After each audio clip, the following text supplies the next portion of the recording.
Waalaikumsalam. Silakan masuk. Silakan duduk. Terima kasih Bu Bidan. Ya, sebelumnya perkenalkan ya Pak, Bu, nama saya Bidan Lia yang bertugas pada siang hari ini. Sebelumnya dengan Ibu siapa? Ibu Sesa, Oke, Ibu Sesa. Umurnya Ibu? 27 tahun Bu. 27 tahun. Alamatnya? Ungaran. Bapak? Ali. Bapak Ali ya. Umurnya Bapak? Kemarin 29 kayaknya umurnya. Oh iya, ada 9 baru Ya, kemarin 29. ulang tahun. Udah 9 tahun. Alamatnya Ungaran juga Iya, ya. Ungaran bareng sama istri. Oke. Gimana Ibu, Bapak, ada yang bisa saya bantu? Ini Bu, akhir-akhir ini tuh kalau malam itu saya sulit tidur, Sulit terus tidur. terus ngerasa sedih. Tapi nggak tahu penyebabnya itu apa Bu. Sering ngelamun tiba-tiba juga ini Bu Bidan. Sering menyendiri Iya, gitu ya? Sering menyendiri. Merasa emosi terus sama suami gitu. Ya, nanti tiba-tiba marah, tiba-tiba baik hati, mungkin mungkin Bu Bidan. Karena Oh ya, kemarin itu kan berhenti bekerja. Berhenti kerja. Oh. Iya. Sebelumnya Ibu ini pertama kali atau sebelumnya sudah pernah seperti yang gini ya? Belum Ini pernah. Baru pertama kali ya? Iya. Oh gitu. Jadi gini ya Pak, Bu, seperti keluhan yang Ibu sebutkan tadi, di dunia kesehatan itu ada 2 faktor penyebab kemungkinan dari gangguan kesehatan mental dan penyalahgunaan obat terlarang. Nah, Ibu sebelumnya punya riwayat atau Ibu pengguna obat? Tidak ya, Bu? Oh, istri saya tidak seperti itu Bu Bidan. udah ada uang juga Ibu buat Oke. beli narkoba gitu. Oke, sebelumnya Bapak sama Ibu sudah pernah mendapatkan konseling tentang kesehatan mental dan penyalahgunaan obat? Belum pernah ya? Belum pernah ya, berarti ini pertama kali ya? Iya Bu. Iya. Oke, karena emang Ibu sama Bapak belum pernah, jadi nanti di sini saya akan melakukan konseling. Tujuannya supaya Ibu sama Bapak tahu apa saja penyebab gangguan kesehatan mental dan penyalahgunaan obat. Apakah Bapak dan Ibunya bersedia kita lakukan konseling? Bersedia Bu Bidan. Oke, karena memang bersedia, saya minta tanda tangannya ya. Ya Bu Bidan. Isi ya. Sebelumnya saya tutup pintu terlebih dahulu ya. Ya Bu Bidan.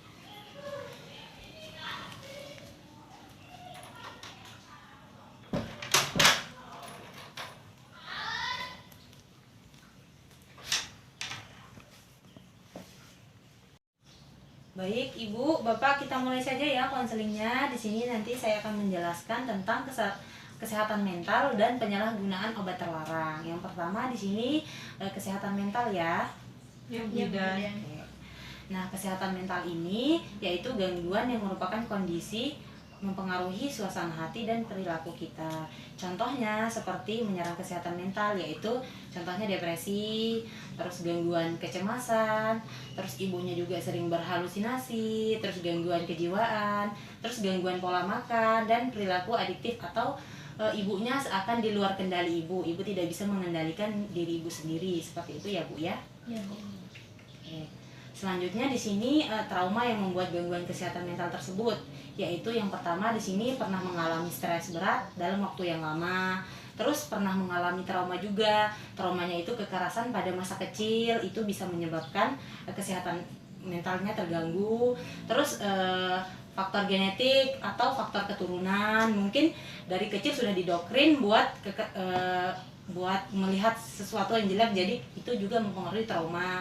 Terus selanjutnya di sini ada kelainan otak, terus cedera kepala atau ibunya pernah mengalami kecelakaan. Nauzubillah ya Bu ya. Terus selanjutnya di sini ibunya merasa kesepian. Tadi seperti yang Bapak sebutkan, ibunya sering menyendiri. Seharusnya di sini peran suaminya sangat penting untuk menemani istrinya. Kalau ibunya sering menyendiri, sesering mungkin harus diajak bicara. Seperti itu Pak ya. Ya Bu Bidan. Oke, terus selanjutnya di sini ada pengangguran atau kehilangan pekerjaan, seperti keluhan yang Ibu sebutkan tadi. Ibunya kan merasa seperti ini, stres gara-gara di rumah, Iya. yang setiap harinya Ibu sering berinteraksi, bekerja, sosial, nggak pernah diem gitu kan, tiba-tiba di rumah itu juga bisa menyebabkan mengganggu kesehatan mental. Seperti itu ya Bu ya. Terus selanjutnya di sini ekonomi, masalah ekonomi, terlilit utang atau kekurangan untuk membeli apapun yang diinginkan, itu bisa jadi memicu trauma untuk membuat gangguan kesehatan mental. Terus di sini yang terakhir, lingkungan perumahan yang buruk. Nah, di lingkungan ibu gimana, Bu? Apakah ibu diterima dengan baik atau ibu juga biasanya kan punya musuh yang buat ibu kepikiran? Nggak ada sih Bu. Diterima Kita dengan ibu- baik. Ini aja diajuin sama mertua buat kesini. Oh gitu. Jadi penyebabnya yang tadi ya, Iya yang Bu. kehilangan pekerjaan, ibunya tidak bisa menganggur seperti itu ya Bu ya. Terus selanjutnya di sini ada tanda-tanda gangguan kesehatan mental yang biasanya di sini terjadi merasa sedih tiba-tiba, terus senang tiba-tiba, itu juga bisa menyebabkan tanda-tanda gangguan kesehatan mental. Terus selanjutnya ibunya juga bingung dan kekurangan kemampuan untuk berkonsentrasi. Nanti ibunya di dalam pikirannya tuh kemana-mana. Misalnya sekarang ngomongnya apa, jawabnya apa, kan itu nggak nyambung, itu tidak berkonsentrasi. Terus ibunya biasanya ketakutan atau kekhawatiran yang berlebihan terhadap sesuatu masalah. Terus selanjutnya di sini ada perasaan bersalah. Terus perubahan suasana hati juga, yang kadang-kadang moodnya baik, terus kadang-kadang juga moodnya buruk. Terus selanjutnya di sini gangguan tidur, pola tidurnya tidak teratur, jarang tidur ataupun ibunya tidur terus, itu juga salah satu tanda-tanda gangguan kesehatan mental. Terus selanjutnya di sini ibu juga mengalami halusinasi. Tidak ya Bu ya? Sejauh ini nggak ada ya Bu ya? Iya, nggak ada. Terus selanjutnya di sini ibu juga kesulitan untuk memahami atau berhubungan dengan situasi orang lain. Selanjutnya di sini ibu juga mungkin pernah riwayat meminum alkohol atau obat-obatan. Tidak ada Bu ya? Nggak ada. Oke, selanjutnya di sini ada perubahan besar dalam kebiasaan makan seperti pola makan tadi ya Bu ya. Kadang-kadang ibunya makannya banyak, kadang-kadang ibu makan sedikit, kadang-kadang ibu juga nggak makan sampai seharian, seperti itu ya Bu ya. Terus selanjutnya di sini ibu rasa mudah benci sama mudah marah sama sesuatu yang sepele seperti itu kalau di rumah. Sering kayak gitu kesan saya Pak Bu. Sering ngajak lagi suaminya Iya. gitu. Ya tiba-tiba marah Ya, baik. itu tanda-tanda dari Jelas. gangguan mental. Terus malah yang lebih parahnya, kebanyakan orang itu ingin mengakhiri hidupnya seperti itu Bu. Aduh parah. Enggak. Oke. Terus gangguan mental ini juga kadang-kadang bukan hanya menyerang psikis, tapi dia juga menyerang fisik. Contohnya seperti ibu ngerasa sakit perut, terus sakit pinggang, terus sakit kepala, tapi sakitnya itu tidak bisa dijelaskan. Ibu tuh hanya ngamuk-ngamuk apa bilang sakit, tapi ibu tuh tidak bisa menjelaskan secara spesifik sakitnya di mana, sakitnya gimana, seperti itu ya Bu ya. Nah, kalau memang nanti seperti tanda-tanda yang saya sebutkan tadi, nanti ibunya itu hal-hal seperti itu tidak bisa disembuhkan secara sendirinya. Ibunya tuh harus ke psikolog atau psikiater, karena yang bisa menyembuhkan hanya psikolog atau psikiater, seperti itu ya Ibu ya Pak. Iya, Nah, Bu sejauh Bidan. ini apakah ada yang ingin Ibu tanyakan atau Bapak? Belum ada Bu Bidan. Belum ada. Kita lanjut ya kalau memang belum ada. Ya. Terus selanjutnya di sini tadi kan kesehatan mental. Terus yang kedua di sini gangguan terhadap pemakaian obat terlarang. Tadi kan seperti Ibu sebutkan tadi, Ibu tidak memakai obat-obat terlarang. Tapi saya kasih tahu ini supaya Ibu cukup tahu dan Ibu tidak pernah menggunakan untuk menjauhi atau obat-obatan terlarang tersebut ya. Oke, di sini obat-obatan terlarang ini merupakan narkotika, sabu-sabu. Ibu sering dengar ya sama Bapak ya? Ya sering itu keluar di berita. Iya, sering di TV ya. Kisah-kisah. Ya, oke gitu. Jadi narkotika itu merupakan zat yang menimbulkan perubahan perasaan, suasana, terus pengamatan atau penglihatan karena kandungan zatnya yang mempengaruhi susunan saraf pusat. Mengakibatkan itu ibunya sering tidur yang sangat lama seperti itu. Ibunya sering gembira, terus sering-sering tidur, terus ibu tidak pernah merasa lelah seperti itu ya Bu ya.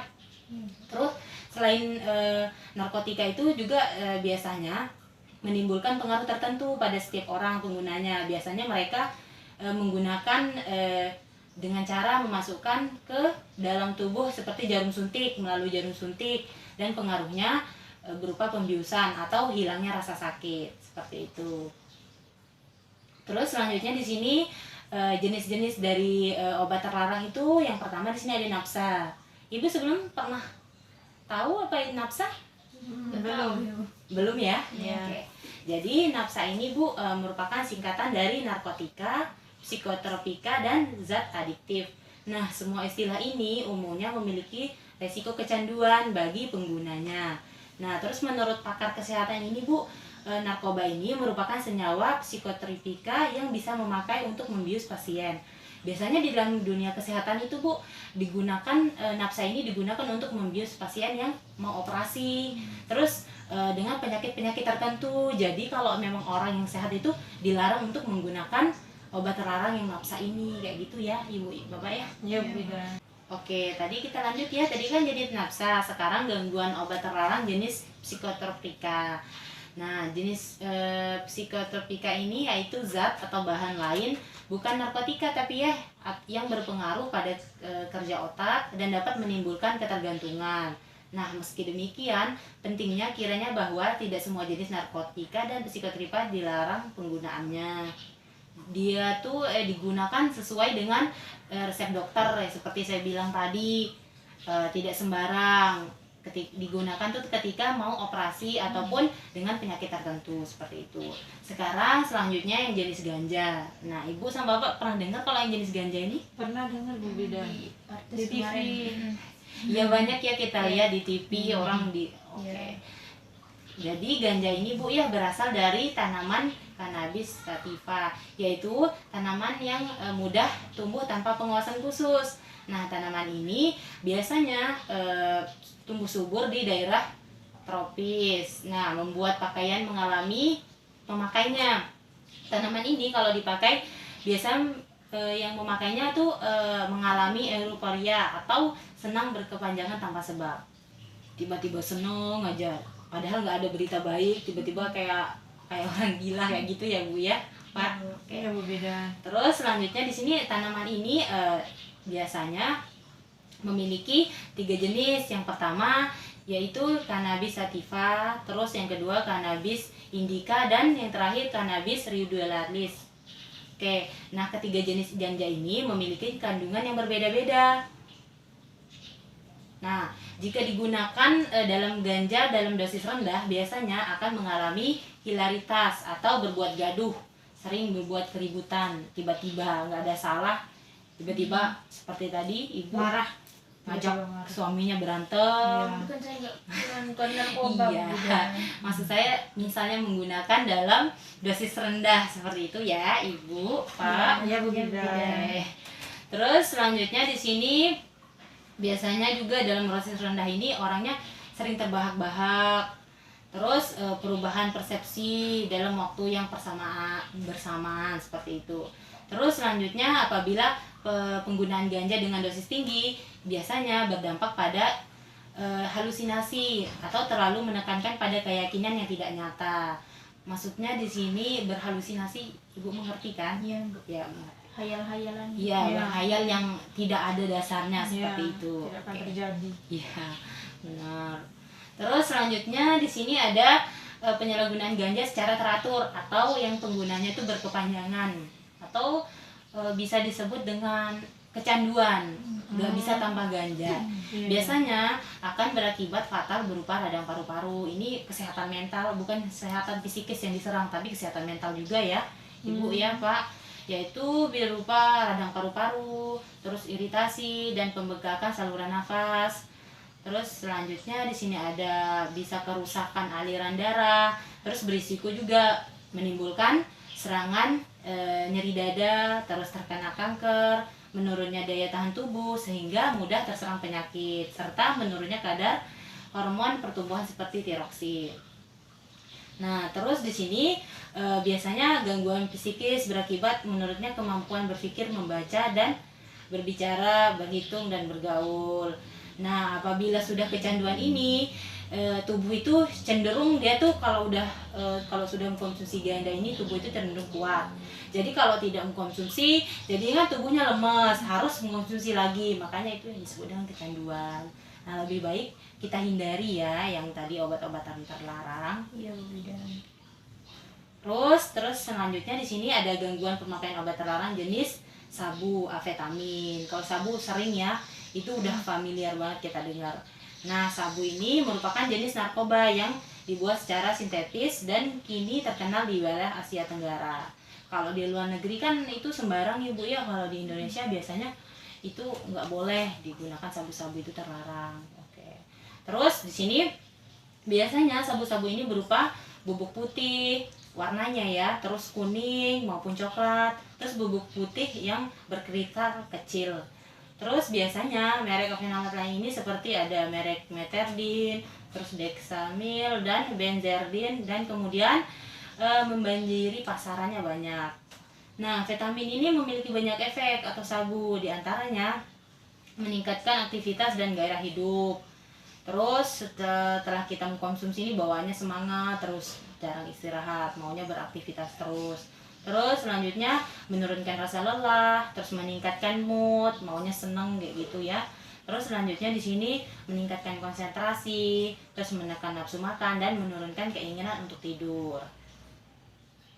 Terus di sini efek lain yang ditimbulkan dari sabu ini, pemakainya merasa nyeri, terus demam, otaknya sulit berpikir dan berkonsentrasi, terus berangsur-angsur mengakibatkan kegelisahan luar biasa dan memicu tubuh untuk bekerja melampaui batas kayak gitu. Pokoknya maunya kerja terus, jarang istirahat gitu. Terus selanjutnya di sini ketika efek yang ditimbulkan melemah, yang saya sebutkan tadi, kalau kecanduan melemah pasti tubuh ini maunya mengkonsumsi terus. Jadi setiap kita mengkonsumsi, kitanya jadinya segar terus, mau kerja terus. Itu sebut dengan kecanduan. Seperti itu ya, Ibu, Pak. Ya Bu Bidan. Oke, terus selanjutnya di sini cara yang paling umum dan penggunaan fenamin ini adalah dihirup melalui tabung. Terus selanjutnya efek fenamin ini termasuk rasa kesejahteraan dan membuat seorang merasa lebih percaya diri. Perasaan ini biasanya tidak bertahan selama 24 jam, biasanya selama 12 jam seperti itu. Setelah obat hilang reaksi sama tubuh kita, bawaannya kita ingin mengkonsumsi lagi seperti itu. Terus di sini ada faktor-faktor yang mempengaruhi penyalahgunaan narkoba di lingkungan. Yang pertama di sini faktor pribadi. Kalau faktor pribadi ini, kita itu tidak mampu menyesuaikan diri dengan lingkungan. Terus kepribadian kita juga lemah. Terus kurangnya percaya diri. Kan tadi saya sebutkan kalau kita mengonsumsi obat ini bawaannya percaya dirinya penuh. Nah, ini faktor-faktornya dari faktor pribadinya. Kurangnya percaya diri, terus biasanya dorongan ingin tahu semuanya, ingin coba-coba, terus biasanya tuh mengalami tekanan jiwa seperti tidak memikirkan sebab dari akibat dan kemudian hari atau ketidakbahayaan akan menggunakan narkoba tersebut. Terus di sini selanjutnya faktor keluarga. Nah, faktor keluarga ini biasanya bersumber dari orang tua. Nah, biasanya dari salah satu orang tua kita nih pengkonsumsi kayak gitu. Itu bisa juga kita mengikuti anak sebagai anaknya, kita melihat orang tua kita kan. Terus selanjutnya di sini biasanya kasih sayang dari orang tua itu juga sangat berpengaruh. Kurangnya kasih sayang, terus keluarga kita tidak harmonis, itu juga salah satu faktor yang bisa menyebabkan kita menggunakan obat-obat terlarang tersebut. Terus biasanya juga orang tua tidak memberikan pengawasan kepada anaknya. Orang tua terlalu memanjakan anaknya, dan orang tua sibuk bekerja mencari uang sehingga tidak memperhatikan anaknya, seperti itu. Terus selanjutnya di sini faktor lingkungan. Kalau faktor lingkungan keluarga, ya seperti tadi hubungan ayah dan ibunya retak atau bercerai, itu kan membuat anak depresi. Bisa jadi untuk menghilangkan depresinya dia menyalahgunakan obat-obatan terlarang seperti itu. Terus komunikasinya juga yang kurang baik antara orang tua dan anak. Terus rasa hormatnya juga kepada orang tua. Terus biasanya di sini juga yang mendorong penggunaan narkoba ini tidak dipedulikan oleh orang tuanya atau tidak mendapatkan kasih sayang secara penuh. Terus di sini selanjutnya lingkungan sekolah juga berpengaruh. Mungkin masa kecil ibu dulu lingkungannya juga tidak bagus di sekitar sekolah, makanya itu juga bisa menyebabkan menggunakan penyalahgunaan obat-obat. Terus selanjutnya di sini lingkungan teman sebaya.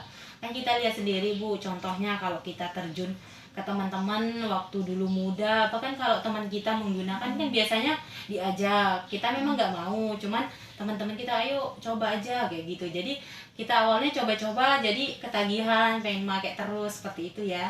Iya. Itu harus menghindari lingkungan yang buruk, kita harus mencari lingkungan yang positif supaya kita terhindar dari hal-hal yang saya sebutkan tadi, obat terlarang. Nah, sekarang yaitu dampak penyalahgunaan narkoba terhadap kehidupan sosial, interaksi atau sehari-hari. Di sini dampaknya sudah sangat banyak ya Ibu ya, Pak, bisa kita lihat dari TV. Biasanya kan biasanya kalau narkoba ini kan mahal, jadi ada yang bertindak di luar nalar seperti mencuri supaya Iya, bisa benar itu. supaya bisa mendapatkan obat ini.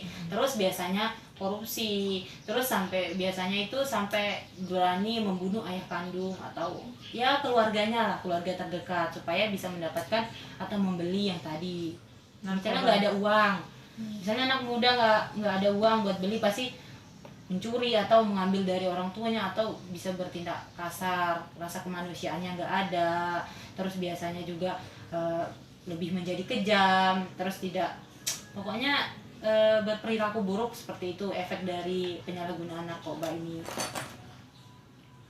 Terus selanjutnya di sini kalau penyalahgunaan narkoba ini biasanya tidak memandang jenis, bukan hanya wanita tapi laki-laki juga, nggak ada bedanya laki-laki dan wanita. Terus semua juga mempunyai kalau pada wanita ini biasanya menimbulkan efek yang lebih serius daripada laki-laki gitu. Nah, efek yang ditimbulkan terkait masalah kesehatan baik itu bersifat klinis maupun psikologis. Nah, terus rata-rata 70% penyalahgunaan narkoba ini pada wanita terjadi masalah fisik dan seksual menurut risetnya ya. Oke. Terus selanjutnya di sini kalau penyalahgunaan pada wanita ini biasanya terjadi karena trauma masa kecil atau latar belakang orang tua atau pernah terkena alkohol atau obat-obatan gitu. Terus selanjutnya di sini selain itu karena biasanya kalau perempuan ini ajakan dari pasangan atau teman pria, makanya kita harus mencari teman atau pasangan itu yang baik-baik aja ya, supaya tidak terjerumus. Kayak saya. Oke. Saja merokok. Iya. Pak, dikurangi rokoknya, Pak. Iya, Bu Bidan. Terus selanjutnya di sini dampak dari penyalahgunaan narkoba terhadap psikis atau psikologis. Nah, dampaknya di sini biasanya merosotnya psikis atau kualitas manusia, tetapi juga meningkatkan jumlah angka kriminalitas. Maksudnya di sini berpikir logis, tidak lagi berpikir logis ketika seseorang mengkonsumsi obatan terlarang ini. Pikirannya tuh amburadul, intinya yang jelek-jelek aja yang ada di kepalanya. Contohnya seperti di sini ada fungsi otak dan perkembangan normal remaja terganggu. Terus mulai dari ingatan, perhatian, persepsi, perasaan, dan perubahan pada motivasinya. Biasanya kalau yang muda itu nggak punya gambaran ke depannya seperti apa, yang penting mikirnya enak, ada gitu ya. Terus selanjutnya di sini menimbulkan ketergantungan, terus kecanduan, overdosis, terus gangguan pada organ tubuh seperti hati, ginjal, paru-paru, terus jantung, lambung, organ reproduksi, dan serta gangguan jiwa psikis tadi. Terus selanjutnya di sini ada perubahan pada gaya hidup dan nilai-nilai agama, sosial, budaya, misalnya tindakan asusila, asosial, bahkan antisosial, tidak mau berinteraksi, ngurung diri, terus tidak pernah mendekatkan diri kepada yang sholat, dan tidak pernah, pokoknya tadi hal-hal buruk saja yang ada di kepalanya. Terus selanjutnya di sini ada perubahan pada gaya hidup. Terus selanjutnya di sini akibat jarum suntik yang tidak steril, bisa juga waktu pemakaian itu kita terkena HIV atau AIDS. Nah, terus setelah itu ada radang pembuluh darah, hepatitis B dan C, serta tuberkulosa. Terus selanjutnya di sini biasanya narkoba juga dapat menyebabkan gangguan kepribadian, gangguan historistik dan sebagainya. Terus selanjutnya di sini ada kerja lamban dan ceroboh, tidak bisa fokus, tidak bisa berkonsentrasi, itu dampaknya. Terus sering tegang atau gelisah, padahal nggak ada apa-apa tapi bawaannya Gelisah. iya gelisah, ada aja yang pengen apa gitu, nggak pokoknya nggak tenang, padahal nggak ada masalah seperti itu. Terus selanjutnya di sini ada hilang rasa kepercayaan diri, terus menghayal, penuh curiga dan halusinasi. Udah sering ya saya singgung tadi di awal halusinasi. Terus selanjutnya di sini menjadi perilakunya tidak terkontrol, sering marah-marah, sering apa malah ada yang sering mukul seperti itu. Terus selanjutnya di sini perasaannya sering kesal dan tertekan. Terus yang terakhir di sini cenderung menyakiti diri, perasaannya itu tidak aman, dan bahkan yang lebih buruk lagi ada kasus yang sampai bunuh diri seperti itu. Nah sampai sini Bapak Ibu ada yang ingin ditanyakan? Belum ada Bu Bidan. Belum ada. Ini kan udah selesai ya sesi konselingnya. Jadi saya evaluasi sedikit ya terkait apa yang saya paparkan tadi. Oh iya, tadi Bu Bidan bilang bahwa yang dialamin tadi yang disebutnya sama istri saya itu bisa disebabkan karena dua ya Bu Bidan tadi. Dua Iya faktor. iya kesehatan mental sama penyalahgunaan Oh obat. iya. Terus apa itu tanda-tandanya itu tidak boleh, intinya tidak boleh Dibiarkan sendiri ya, iya. harus diajak ngomong. Iya. Terus kalau ibu-ibunya marah yang penting lawan bicaranya mungkin agak sabar, jangan emosi semua jadi emosi Ya, kan. jadi ini istri saya mungkin karena faktor pekerjaannya kemarin tuh Iya. ya bidannya. Ya. Jadi Ibu seperti keluhan yang Ibu sebutkan tadi, sebaiknya kalau di bidan itu tidak bisa disembuhkan ya Bu ya. Untuk lebih lanjutnya Ibu harus memeriksakan diri ke psikolog atau psikiater supaya nanti hanya psikolog atau psikiater yang bisa mendiagnosis keluhannya Ibu tadi gitu. Nanti kalau ada yang saya ingin Iya. tanyakan, saya boleh tanya-tanya. Iya, boleh tanya Ibu. Cuman kalau meriksa dengan keluhan tadi itu sebaiknya untuk lebih lanjutnya Ibu ke psikolog atau psikiater seperti itu. Iya. Oke, karena Ibu atau Bapak nggak ada yang ditanyakan, jadi kita selesaikan konseling hari ini. Tadi saya untuk memastikan ya, Ya, Bu Bidan. tadi namanya Ibu Ulia, Ibu Sesa Ibu ya? Sesa, ya. Oke, Ibu Sesa, umur 27 tahun, alamatnya tadi? Dari Ungaran. Oh iya, ini Ungaran. Terus bapaknya Bapak Ali, umurnya 29, alamat Ungaran. Oke, sekarang tanggal 6 bulan 5 telah dilakukan konseling dan pendidikan. Oke. Karena kita sudah melakukan konseling, jadi kita cukupkan ya. Apabila nanti Bapak dan Ibu ada yang ingin ditanyakan, Ibu bisa kembali ke sini, tapi dengan suaminya nggak apa-apa, diajak aja. Ya Bu Dan. Oke, Terima kasih terima ya kasih ya sebelumnya Bapak sama Ibu informasinya. sudah berkunjung. Terima Iya. kasih banyak. Oke. Saya pamit ya Bu Bidan. Ya, hati-hati di jalan Ya, Bapak Ibu. Assalamualaikum. Waalaikumsalam.